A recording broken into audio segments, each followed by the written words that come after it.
অনেকের ছেলে মেয়ে কালকে পরীক্ষা দেবে, এসএসসি পরীক্ষা, দাখিল পরীক্ষা। আল্লাহ পরীক্ষায় উত্তীর্ণ হওয়ার তৌফিক দাও। বাংলাদেশের শিক্ষা ব্যবস্থা নিয়ে যে ষড়যন্ত্র অনেকে করছে, সব ধূলিসাৎ করে দাও। আল্লাহ এই দেশটাকে আমরা যেহেতু নতুন করে সাজাতে চাই, তোমার কোরআন আমাদের শিক্ষা ব্যবস্থায় এনে দাও। আমরা 300 এমপি আছি আল্লাহ, সবাই প্রায় কম বেশি আমরা মুসলমান।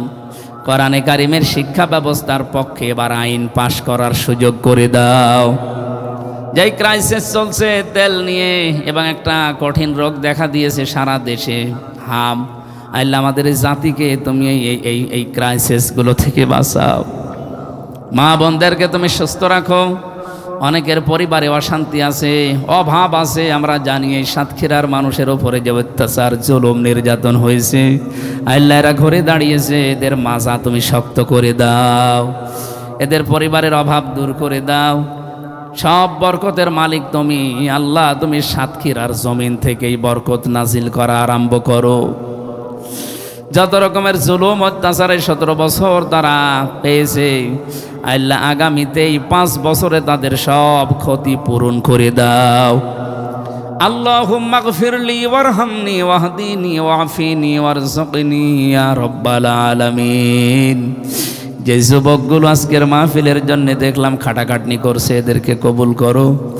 আল্লাহ তোমার বান্দা মিলন, মাওলানা রবিউল, মাওলানা ওয়াহিদুজ্জামান সহ যত আলেমরা এখানে কথা বলেছে, আলেমদেরকে কবুল করো।